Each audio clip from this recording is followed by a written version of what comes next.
ನಮಸ್ಕಾರ. ನಾನು ನಿಮ್ಮ ಡಾಕ್ಟರ್ ಅಮೃತ, ಬೆಸ್ಟ್ ಆಯುರ್ವೇದ ಫರ್ಟಿಲಿಟಿ ಕೇಂದ್ರ, ಜೀವೋತ್ತಮ ಹೆಲ್ತ್ ಬೆಂಗಳೂರು. ಸಂತಾನಹೀನತೆ ಅಥವಾ ಬಂಜೇತನ ಅಂತೇಳಿ ಹೇಳೋದು ತುಂಬಾ ಜನ ದಂಪತಿಗಳಲ್ಲಿ ಕಾಡ್ತಾ ಇರತ್ತೆ. ಮಕ್ಕಳಾಗ್ತಾ ಇಲ್ಲ ಅಂತ ಹೇಳಿ ತುಂಬಾ ಕಷ್ಟಪಡ್ತಾ ಇರ್ತಾರೆ. ಈ ರೀತಿ ಮಕ್ಕಳಾಗದೇ ಇರೋದಕ್ಕೆ ಕಾರಣಗಳು ಮಹಿಳೆಯರಲ್ಲೂ ಇರತ್ತೆ, ಹಾಗೆ ಪುರುಷರಲ್ಲಿನೂ ಕೂಡ ಇರತ್ತೆ. ಪುರುಷರಲ್ಲಿ ನೋಡೋದಾದ್ರೆ ಯಾವ್ದೆಲ್ಲ ಕಾರಣದಿಂದಾಗಿ ಮಕ್ಕಳಾಗೋದಕ್ಕೆ ತೊಂದರೆ ಉಂಟಾಗತ್ತೆ ಅಥವಾ ಸಂತಾನಹೀನತೆ ಆಗತ್ತೆ ಅನ್ನೋದನ್ನ ಇವತ್ತಿನ ಸಂಚಿಕೆಯಲ್ಲಿ ತಿಳಿಸ್ಕೊಡ್ತೇನೆ. ಸೊ ಸ್ಪರ್ಮ್ಸ್ ಅಲ್ಲಿ ಡಿಫೆಕ್ಟ್ಸ್ ಇತ್ತು ಅಂತೇಳಿ ಹೇಳಿದ್ರೆ, ಅಂದ್ರೆ ವೀರ್ಯಾಣುಗಳ ಸಂಖ್ಯೆ ಕಡಿಮೆ ಆಗಿರ್ಬೋದು, ಅಥವಾ ಅವುಗಳ ಚಲನೆ ಕಡಿಮೆ ಆಗಿರ್ಬೋದು, ಮೊಟಿಲಿಟಿ ಕಡಿಮೆ ಇರ್ಬೋದು, ಅಥವಾ ಮಾರ್ಫಾಲಜಿಯಲ್ಲಿ ಚೇಂಜಸ್ ಇರ್ಬೋದು. ಸೊ ಯಾವುದೇ ಒಂದು ಈ ಮೂರರಲ್ಲಿ ಯಾವುದೇ ಒಂದರಲ್ಲಿ ಕೊರತೆ ಇದ್ರೂ, ಅಥವಾ ಎರಡರಲ್ಲಿ ಇದ್ರು, ಅಥವಾ ಮೂರಲ್ಲಿ ಕೂಡ ಇದ್ರೂ ಅಲ್ಲಿ ಮಕ್ಕಳಾಗೋದಕ್ಕೆ ತೊಂದರೆ ಆಗುತ್ತೆ. ಯಾಕೆ ಈ ತರ ಸ್ಪರ್ಮ್ ಕೌಂಟ್ಸ್ ಕಡಿಮೆ ಆಗುತ್ತೆ ಅಂತೇಳಿ ಅದಕ್ಕೆ ಕಾರಣಗಳು ಹಲವಾರು ಇರುತ್ತೆ. ಅವರು ಫಾಲೋ ಮಾಡುವಂತ ಡಯಟ್ ಇರ್ಬೋದು, ಅಥವಾ ಲೈಫ್ ಸ್ಟೈಲ್ ಇರ್ಬೋದು, ಸ್ಟ್ರೆಸ್ ಇಂದಾಗಿ ಆಗ್ತಾ ಇರ್ಬೋದು, ಅಥವಾ ಆಲ್ಕೋಹಾಲ್ ಮತ್ತೆ ಸ್ಮೋಕಿಂಗ್ ತುಂಬಾ ಮಾಡ್ತಾ ಇದ್ದಾರೆ ಅಂದ್ರೆ ಅವರಲ್ಲಿ ಕೂಡ ಸ್ಪರ್ಮ್ ಕೌಂಟ್ ಕಡಿಮೆ ಇರುತ್ತೆ.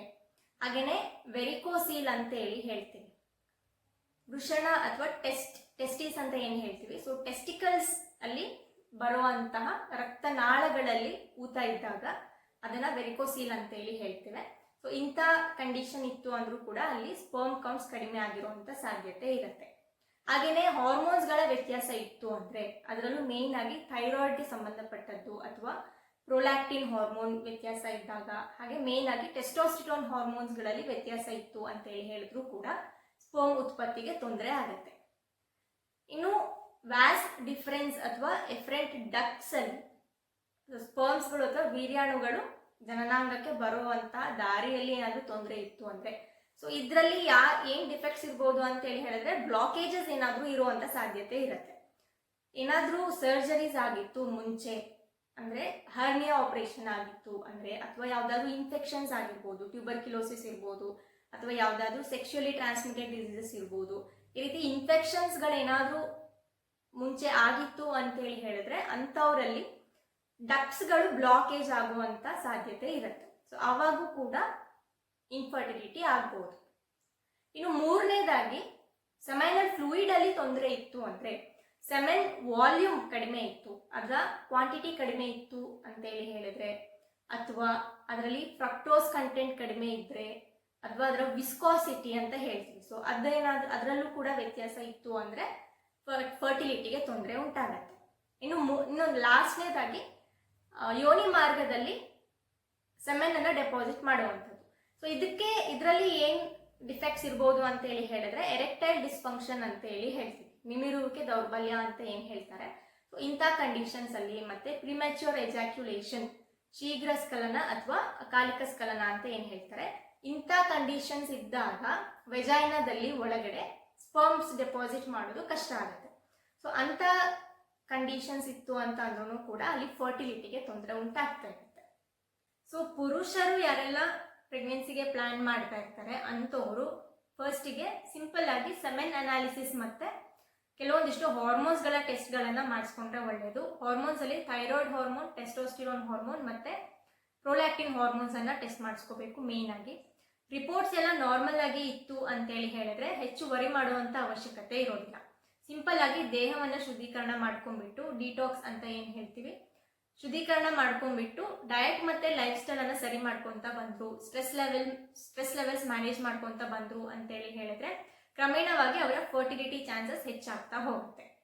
ಇನ್ ಕೇಸ್ ರಿಪೋರ್ಟ್ಸ್ ಅಲ್ಲಿ ಏನಾದ್ರೂ ತೊಂದರೆ ಇತ್ತು ಅಂತೇಳಿ ಹೇಳಿದ್ರೆ, ಹಾರ್ಮೋನ್ಸ್ಗಳ ವ್ಯತ್ಯಾಸ ಇರ್ಬೋದು, ಅಥವಾ ಸ್ಪರ್ಮ್ ಕೌಂಟ್ಸ್ ಕಡಿಮೆ ಆಗಿತ್ತು, ವೀರ್ಯಾಣುಗಳ ಕೌಂಟ್ ಕಡಿಮೆ ಆಗಿತ್ತು ಅಂತೇಳಿ ಹೇಳಿದ್ರೆ, ಅಂತ ಕಂಡೀಷನ್ಸ್ ಅಲ್ಲಿ ಯಾವ ಕಾರಣದಿಂದಾಗಿ ಆಗ್ತಾ ಇರುತ್ತೆ ಅದನ್ನ ಮೊದಲಿಗೆ ನಿವಾರಣೆ ಮಾಡ್ಕೋಬೇಕಾಗತ್ತೆ. ಬಹಳ ಜನ ಏನ್ ಸಾಮಾನ್ಯವಾಗಿ ತಪ್ಪು ಮಾಡ್ತಾರೆ ಅಂತೇಳಿ ಹೇಳಿದ್ರೆ, ವೀರ್ಯಾಣುವಿನ ಕೌಂಟ್ ಏನಾದ್ರೂ ಕಡಿಮೆ ಆಗಿತ್ತು ಅಂತೇಳಿ ಹೇಳಿದ್ರೆ ಬರೀ ಅದನ್ನ ಹೆಚ್ಚಿಗೆ ಮಾಡ್ಕೊಳ್ಳೋದ್ರ ಬಗ್ಗೆ ಅಷ್ಟೇ ಯೋಚನೆ ಮಾಡ್ತಾ ಇರ್ತಾರೆ. ಸೊ ಯಾವ್ದೆಲ್ಲ ಆಹಾರ ತಿಂದ್ರೆ ಹೆಚ್ಚಿಗೆ ಆಗುತ್ತೆ, ಯಾವ ಮೆಡಿಸಿನ್ಸ್ ತಗೊಂಡ್ರೆ ಹೆಚ್ಚಿಗೆ ಆಗುತ್ತೆ ಅನ್ನೋದನ್ನ ಅಷ್ಟೇ ಯೋಚನೆ ಮಾಡ್ತಾ ಇರ್ತಾರೆ. ಆದ್ರೆ ಕಾರಣ ಏನಿರ್ಬೋದು, ಯಾವ ಕಾರಣದಿಂದಾಗಿ ವೀರ್ಯಾಣುಗಳ ಉತ್ಪತ್ತಿ ಆಗ್ತಾ ಇಲ್ಲ ಅನ್ನೋದನ್ನ ಯೋಚನೆ ಮಾಡ್ಲಿಕ್ಕೆ ಹೋಗೋದಿಲ್ಲ. ವೀರ್ಯಾಣುಗಳ ಉತ್ಪತ್ತಿ ಆಗ್ತಾ ಇಲ್ಲ, ಅವುಗಳ ಕೌಂಟ್ ಕಡಿಮೆ ಆಗಿದೆ ಅಂತಂದ್ರೆ ಖಂಡಿತವಾಗ್ಲೂ ಅಲ್ಲಿ ಏನಾದ್ರೂ ಒಂದು ಕಾರಣ ಇದ್ದೇ ಇರುತ್ತೆ. ವೀರ್ಯಾಣು ಉತ್ಪತ್ತಿ ಆಗಬೇಕು ಅಂತೇಳಿ ಹೇಳಿದ್ರೆ ಅಲ್ಲಿ ಸಾಕಷ್ಟು ಹಾರ್ಮೋನ್ಸ್ಗಳ ಸ್ಟಿಮ್ಯುಲೇಷನ್ ಬೇಕಾಗಿರುತ್ತೆ. ಸೊ ಹಾರ್ಮೋನ್ಸ್ಗಳಲ್ಲಿ ವ್ಯತ್ಯಾಸ ಇತ್ತು ಅಂತೇಳಿ ಹೇಳಿದ್ರೆ ಅದು ವೀರ್ಯಾಣುವಿನ ಉತ್ಪತ್ತಿ ಮೇಲೆ ಪರಿಣಾಮ ಬೀರುತ್ತೆ. ಹಾರ್ಮೋನ್ಗಳ ವ್ಯತ್ಯಾಸ ಯಾಕಾಗುತ್ತೆ? ಅದಕ್ಕೂ ಕೂಡ ಹಲವಾರು ಕಾರಣಗಳಿರುತ್ತೆ. ಸ್ಟ್ರೆಸ್ ಇರ್ಬೋದು, ಒಬೇಸಿಟಿ ಇರ್ಬೋದು, ಅಥವಾ ಆಲ್ಕೋಹಾಲ್ ಸ್ಮೋಕಿಂಗ್ ಇರ್ಬೋದು. ಸೊ ಇದು ಯಾವ್ದಾದ್ರು ಇತ್ತು ಅಂತೇಳಿ ಹೇಳಿದ್ರೆ ಅದನ್ನ ಮೊದಲಿಗೆ ನೀವು ನಿವಾರಣೆ ಮಾಡ್ಕೋಬೇಕು.